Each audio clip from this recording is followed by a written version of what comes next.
অন্যদিকে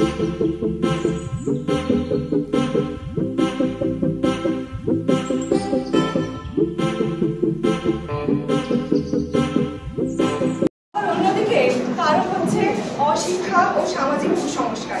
তারই একটি ফলস্বরূপ ঘটে যায় ফুটফুটে প্রাণ ঝরে যায় এই পৃথিবী থেকে।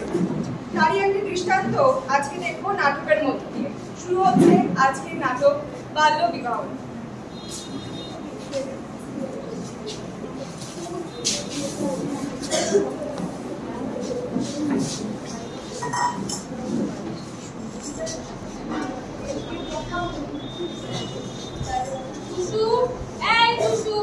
কত বেলা হয়ে গেল, তোর নাকি কি সব রেজাল্ট বেরোবে? তোর চিন্তা ভাবনা নেই নাকি?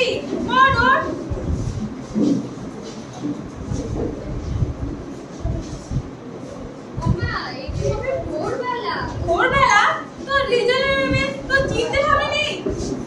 কুসুমা উঠে পড় মা, আমার যে চামড়ি খাওয়া হয়ে গেল। যা মা স্কুল যা, দেখি রেজাল্টটা নিয়ে আয়। তোর রেজাল্ট দেখে তবেই আমি মাঠে যাবো। এত সকালে গিয়ে রেজাল্ট দেবে গো বাবা আমায়? এখন তো প্রথমে ওয়েবসাইটে বের হয়, তারপর স্কুলে যেতে হয়। হ্যাঁ রে মা, আমাদের ফোনে ওইসব রেজাল্ট দেখাবে তো? আমাদের ফোনে তো আর দেখাবে না, আমি রিয়াদের বাড়িতে গিয়ে দেখে আসবো। দাদা তুমি মাঠে যাও, এখন রেজাল্ট সেই 11টার পর বেরোবে। আমি তোমাকে মাঠে গিয়ে জানিয়ে আসবো। আচ্ছা মা, চলুন। কুসুর মা, আমি মাঠে চলুন তো? আচ্ছা। এই বলে টুসুর বাবা মাঠে চলে যায়। কোদালের শব্দ। এমন সময় রাস্তা দিয়ে শেঠের প্রবেশ। আরে ও টুসুর বাবা, কি গো, কি খবর?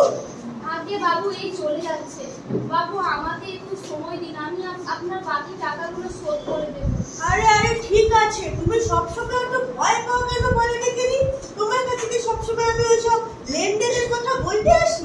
হ্যাঁ, তোমার সাথে কি আমার কোনো সুখ দুঃখের কথা বলতে পারি রে?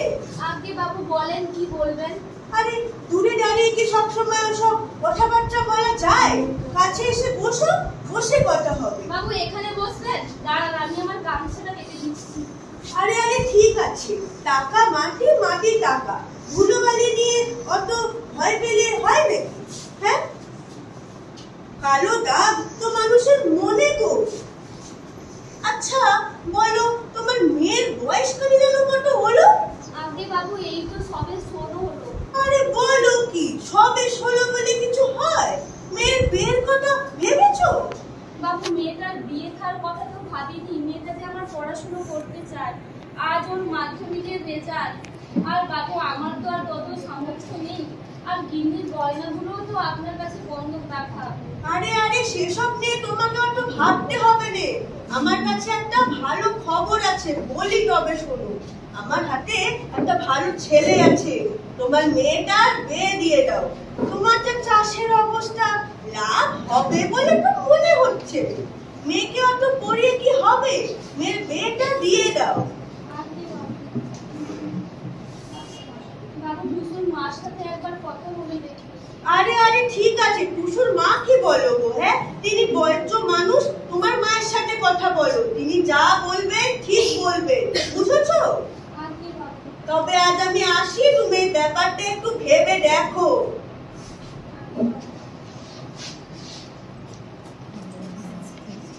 এই বলে শেঠ চলে যায়। টুসুর বাবা মনে অনেক দ্বন্দ্ব নিয়ে ঘরে ফিরে আসে। আর টুসুও ফিরে তার রেজাল্ট নিয়ে। সে খুব ভালো রেজাল্ট করেছে। মা, ঠাম্মা, কোথায় তোমরা? কোথায় গো? আমার অনেক ভালো রেজাল্ট হয়েছে। এ কি বাবা, তুমি মাঠে যাওনি? আমার রেজাল্ট বলে? বোন কই? বোন, এ বোন, কোথায় গেলি রে? কই রে? দিদি দেখা আমায় রেজাল্ট দেখা তো, পেপার দে আমায়। এখনো তো মার্কস জানিয়েছে, রেজাল্ট তো পরে দেবে, স্কুলে গেলে। আমি 85% পেয়েছি। খুব ভালো কথা। হ্যাঁ রে টুসুমা, আমি তো ঘাটে গিয়েছিলাম, তো ঠাম্মা আসছে।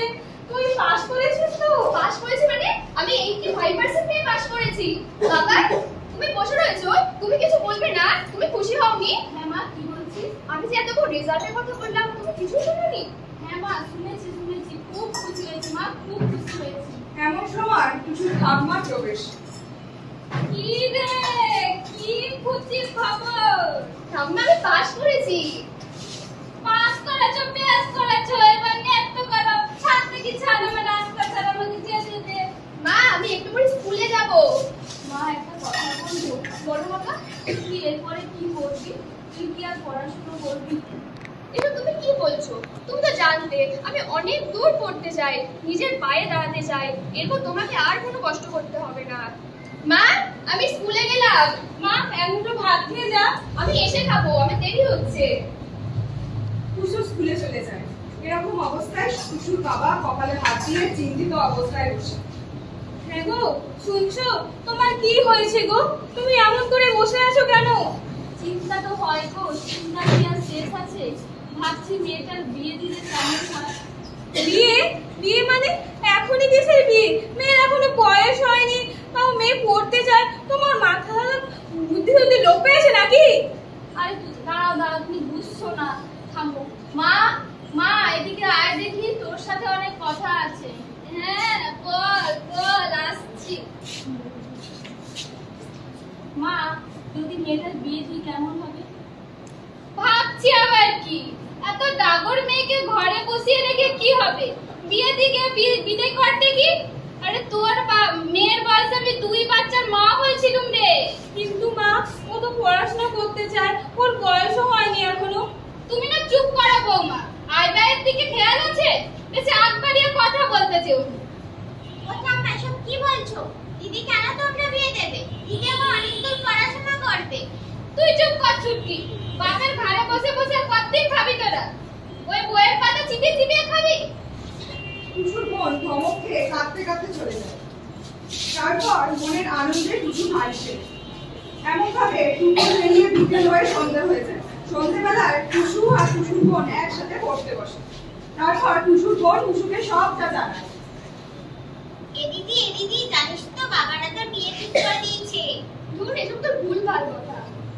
এমন করে সে বোনকে চুপ করিয়ে দেয়। পরদিন সকালে টুসুর মা জল আনতে যায়। এমন সময় পাড়ার কাকিমা।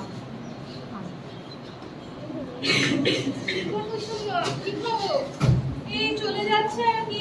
তোমার টুসু নাকি খুব ভালো রেজাল্ট করেছে। ওই ভালো রেজাল্ট করেছে আর কি। তো মেয়ের বিয়ের তো বয়স হলো, বিয়ে কবে দেবে? এখনো সেরকম কিছু ভাবিনি গো। ভাবিনি মানে? আর কবে হবে? আর কতদিন টানবে? বিয়ের তো বয়স হয়ে গেছে, স্বামীটার কথাটাও একটু ভাবো। এইভাবে সবাই উঠে পড়ে লেগেছে তার বিয়ে দিয়ে দেওয়ার জন্য।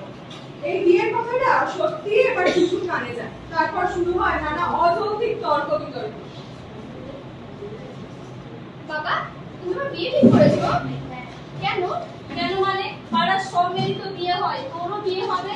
আমি আর পারছি না পড়াশোনা চালাতে। তুমি এমন করে কেন বলছো? আমি কন্যাশ্রী টাকা পাবো, সেটা দিয়েই করবো। অথচ তো আমি জানি না আমার মাঠে অনেক কাজ আছে, আমি নিজেকে তৈরি করে নেই। এই বলে টুসুর বাবা মাঠে চলে যায়। তারপর আবার শেঠের সাথে দেখা হয়। কি গো টুসুর বাবা, ভাবলে মেয়ের কথা? আগে বাবু, আমাকে একটু সময় দিন। আরে তুমিও তো পয়সা করে নিয়ে চিন্তা করো না গো। তোমার জামাই অনেক বড় লোক, তোমার মেয়েকে কিনে নিয়ে যাবে, বুঝেছো? এখনো তো চিন্তা করো না, তোমার মেয়েটার বিয়ে দেওয়ার ব্যবস্থা করো, ঠিক আছে? আমি আসি।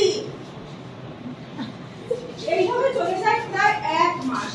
সত্যি এবার অসহায় হয়ে টুসুর বিয়ে হয়ে যায় এক বয়স্ক, প্রভাব প্রতিপত্তিশালী, নেশাসক্ত ব্যক্তির সাথে। টুসুর কথা আর কেউ হবে না। তার পড়াশোনা, ইচ্ছে, স্বপ্ন সব এক নিমিষে ভেঙে চুরমার হয়ে যায়।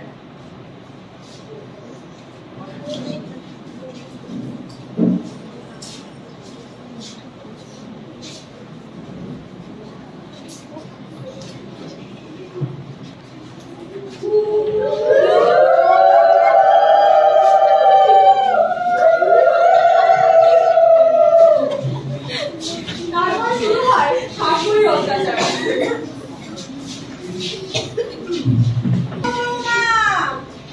চাটা কি পাবো গো?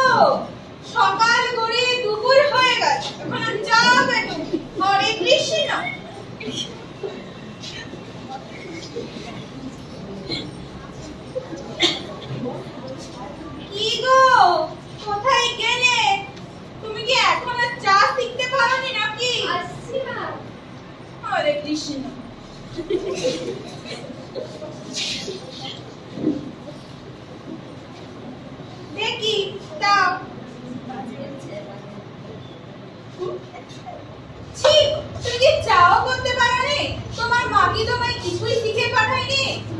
কি তুমি বই পড়েছো? বই? এরপর থেকে তাহলে তুমি বই রান্না করো। হরে কৃষ্ণ। অকম্মার ঠেকি একটা, তুর তুর তুর তুর তুর, কিছুই পারে না। এত অকম্মা হলে হবে না, বুঝেছো?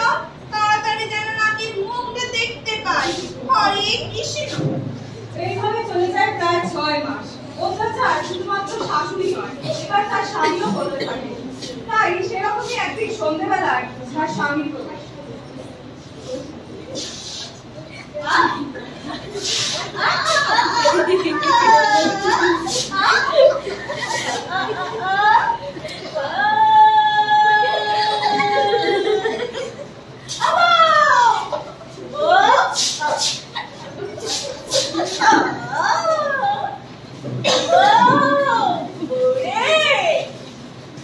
আবার যে খিদে পেয়েছে, এবার আবার খেতে দে দেখি।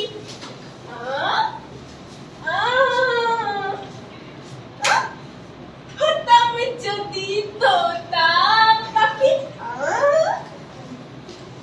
হতাম যদি তোতা পাখি, তোমার গানে শোনাতা।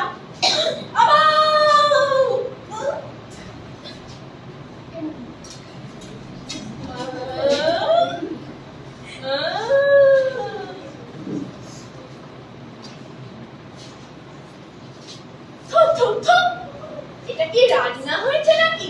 হ্যাঁ, এ খাবার কি খাওয়া যায়? না না না না, আজ তো আমি রুটি তরকারি খাবো না। চল চল বলছি, আমার সাথে চল চল বলছি। এইভাবে শারীরিক ও মানসিকভাবে তার উপর অত্যাচার চলতে থাকে। সেই অত্যাচারের ফলস্বরূপ অপরিণত পর্যায়ে প্রাণের সঞ্চার হয়। তার লক্ষণ প্রকাশ পায় ফুসফুস চোখে মুখে। একদিন সকাল থেকে সে বমি করতে শুরু করে, সে ঝিমিয়ে পড়তে থাকে, সে আর কোনো রকম কাজ করতে পারে না।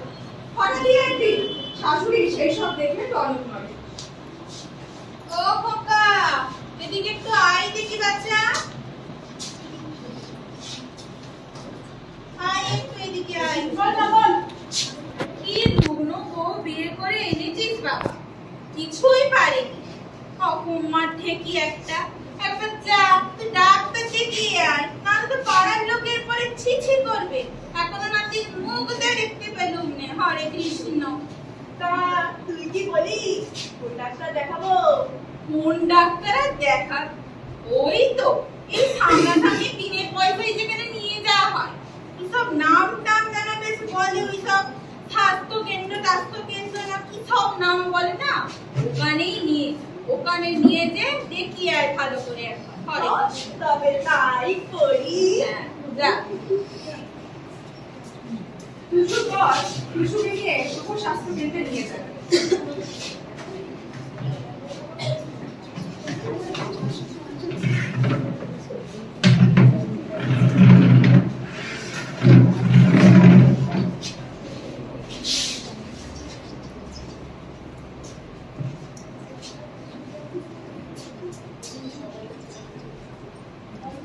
বস বস, দেখেন তো দিদিমণি, হয়েছেটা কি? কি হয়েছে বলো? আমার শরীরটা একটু দুর্বল হয়ে গেছে আর 2-3 দিন ধরে বমি হচ্ছে, এখন বমি বমি ভাব লাগছে। তোমার মাসিক ঠিকঠাক হয়? 2 মাস ঠিকঠাক হয়। তোমার বয়স কত? এই তো সবে 16। তোমার তো অনেক কম বয়স। যাই হোক, তুমি ইউরিন টেস্ট করিয়েছো? কিছুই পারবো না। এটা নাও, বাড়ি গিয়ে টেস্ট করো। যদি পজিটিভ আসে তাহলে হসপিটালে গিয়ে আল্ট্রাসাউন্ড করবে। দিদি চল চল চল। দিদির কথা মতো সে প্রাথমিকভাবে টেস্ট করায়, তাতে পজিটিভও আসে। তারপরে সে হসপিটালে গিয়ে ব্লাড টেস্ট পিএইচডি করায় এবং নিশ্চিত হয় সে অন্ধ সচ্ছল। তারপর শুরু হয় আর এক শাশুড়ির অত্যাচার।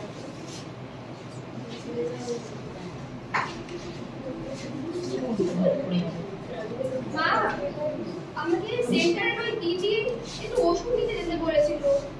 কি আবার ওইসব তোমাকে ছাই পাঁচ কিছু খেতে হবে না বাপু?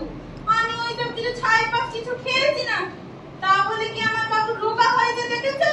হরে কৃষ্ণ। শোনো একটা কথা বলি বাপু, তুমি বুয়াতি হয়েছে বলে কেন আবার শুয়ে বসে থেকোনি? একটু কাজকর্ম করো। হরে কৃষ্ণ। টুসু কিছু আর বলতে পারে না। শাশুড়ির কথা মতো শরীর সায় না দিলেও সে অক্লান্ত পরিশ্রম করতে থাকে। তার শরীর ক্ষীণ হয়ে আসে, সে আর কাজই করতে পারে না। শাশুড়ির গোড়ামিতে তার শরীর আস্তে আস্তে রুগ্নে পরিণত হয়। একদিন হঠাৎ তার প্রচন্ড শরীর খারাপ করে। সেটা দেখে তখনই শাশুড়ির চোখে পড়ে। বৌমা, ও বৌমা, কি হলো গো? ও খোকা, এদিকে একটু আয় দেখি বাচ্চা, কি হয়ে গেছে বৌমার? খোকা রে! প্রচন্ড শরীর খারাপ করার পর তাকে হসপিটালে নিয়ে যাওয়া হয়। তারপর টুসুদাসের বাড়ির লোক কে আছেন? এই তো আমি আছি। আমার নাতি হয়েছে। হ্যাঁ, ছেলে হয়েছে। প্রিম্যাচিওর বেবি, অর্থাৎ বাচ্চার ওজন এখন অনেকটাই কম। সে কি গো, তাহলে কি হবে? মায়ের শরীর আগের থেকে অনেকটাই কমজোরি ছিল, আর ডেলিভারির সময় অতিরিক্ত রক্তক্ষরণ হওয়ার জন্য আমরা মাকে আর বাঁচাতে পারিনি। যাই হোক, আমার নাতি ঠিক আছে তো? হ্যাঁ, বাচ্চা এখন ঠিক আছে। হরে কৃষ্ণ, হরে কৃষ্ণ।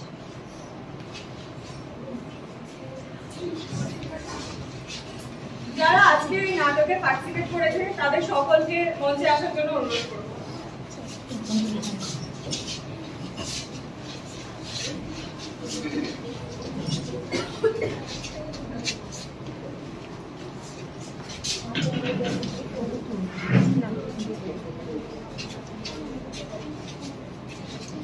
বাল্য বিবাহ নয়, শিক্ষা চাই। সচেতন সমাজ গড়তে চাই।